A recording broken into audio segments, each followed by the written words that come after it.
ला मकान मकान असादा सचल नाम इहो से या असा हींअर या असांजा दोस्त मजहबी माण्हू के बाशऊर बाफिक्र माण्हू जंहिंजो किरदार तमाम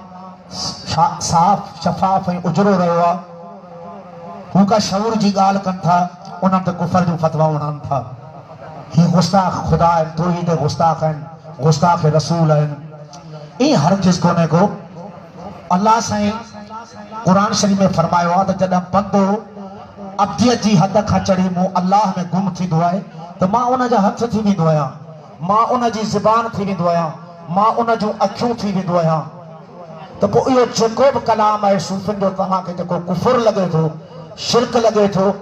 इहो उन बंदे जो कलाम कोन्हे इहो अल्लाह जो कलाम आहे छो जो अल्लाह फरमाए थो त मां उन जी ज़ुबान थी वेंदो आहियां जी काफ़ी असांजे सूफ़ियुनि दमाया आहिनि त असां अल्लाह आहियूं जी सचल साईं चयो त मैं खुदा खुदा ही मेरी भिटाई फरमायो असां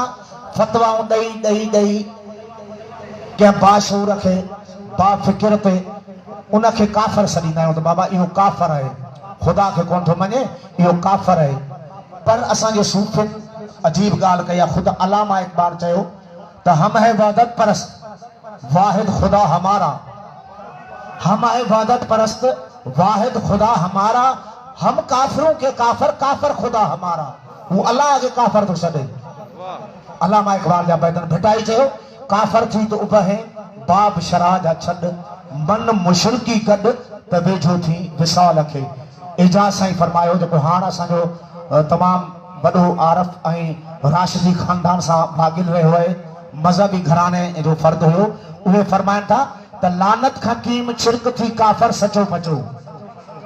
लानत खां कीम छिरक थी काफर सचो पचो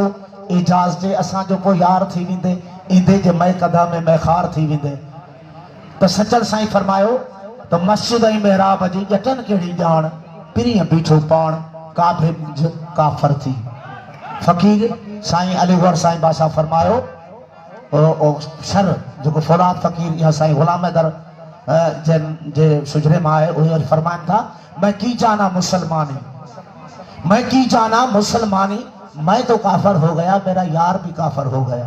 ही इश्क वारनि जो ॿोलियूं आहिनि सॼी राति इश्क वारनि जी तवार हली आहे ऐं मां यकीन सम्झो हिन पंहिंजे कखनि खे पंहिंजा कख सम्झंदो आहियां ऐं जेको बि साईं जन जो अली नवाज़ या जेको बि उन्हनि जा आहिनि फैमिली आहे उहे एतिरी त मूंखे मोहबत ॾियनि था जो मां उनजे लाइक़ु कोन आहियां मूंखे पंहिंजो सम्झनि था मां इन्हनि खे पंहिंजो सम्झंदो आहियां हर साल मुंहिंजी हिते ड्यूटी थींदी आहे आख़िर में ॿ ॿोल दुआ जा पढ़ंदो आहियां त तव्हांजे हुज़ूर में ॿ काफ़ियूं पढ़ंदुसि हिकिड़ी हम औस्त वारी ऐं ॿी इज़त ऐं आज़ी वारी लतीफ़ साईं जी पढ़ंदुसि मुंहिंजे ज़हन में आहे फ़कीर ग़ुलाम रब्बानी बि उन लाइ फरमाइश कई आहे त पहिरीं पंहिंजी शाइरी जी ऐं जेको आहे उहो ख़्यालु आहे